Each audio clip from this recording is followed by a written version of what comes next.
जो धमकी या कुछ भी चीज़ें एक्स वाई जी, तो मैं आपको एक बात बता दूं, क्लियर कर दूं। हालांकि आप सब मेरे परिवार के सदस्य हैं, जो सत्य होगा वो बताएंगे। कोई एक बच्चा था आईवीआर पर, उसने मैसेज किया और आईवीआर टीम के पास में मैसेज भेजा। उसने बोला कि सर ने जो है क्लास में ऐसा स्टेटमेंट दिया। अक्सर जब कभी मैंने हिस्ट्री पढ़ाई है तो उस तरह की चीज़ें आती हैं।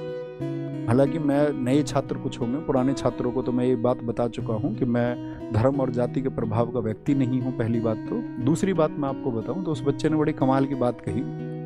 उसने कहा कि जी, कुछ उसने किसी बात के लिए प्रूफ मांगा।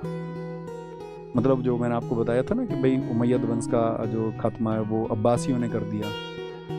तो बोला कि जाके कि भाई उनका रेफरेंस क्या है, इस आधार पर वो इसको कह सकते हैं। तो बहुत देर उसने अलग अलग बच्चों से बात की आईवीआर पे। तो वो बच्चे तो मतलब सेटिस्फाई करने के मूड में रहते हैं। फिर वो हमारी बुक टीम के पास पहुंच गया कि भाई ऐसे उसका रेफरेंस क्या है। तो उन्होंने मुझे बताया कि भाई वो बच्चे रेफरेंस मांग रहे थे, क्या आधार है। तो मैंने कहा उनको बता देना एलपी शर्मा, उनकी बुक का स्टेटमेंट हमने उनको बताया था, ये तो एक आधार है।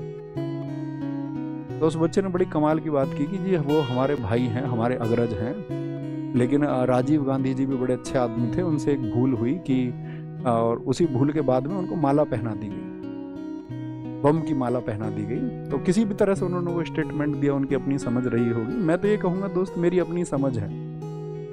और जो धमकी या कुछ भी चीज़ें एक्स वाई जी, तो मैं आपको एक बात बता दूं, क्लियर कर दूं। हालांकि आप सब मेरे परिवार के सदस्य हैं, तो मैं इन धमकियों से परे का व्यक्ति हूँ मेरे साथी, मेरा दोस्त। उस डर, उस खौफ, उस एक माहौल में मैं बहुत पिछले समय में जी चुका हूँ, ठीक है। और वो सारी व्यवस्थाएं मैं देख चुका हूँ। तो हर एक प्रधानमंत्री देश का ऐसा नहीं होता जो माला पहन लेता है, ठीक है। और हर एक व्यक्ति ऐसा नहीं होता, ठीक है। इस देश में कुछ व्यक्ति शहीद भगत सिंह जैसे भी होते हैं जिनको फांसी भी हंसते हंसते कबूल होती है। तो हम उसी परिवेश से एक हैं। ये मैं आपको मतलब एक छोटे भाई की तरह समझाता हूँ।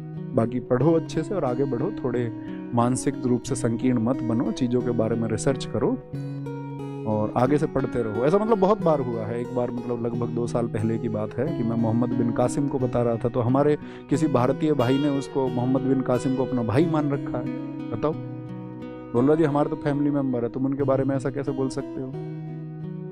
तो इस तरह की मानसिकता से थोड़ा बाहर निकलो और मतलब एक हिंदुस्तानी बनो और एक मनुष्य बनो।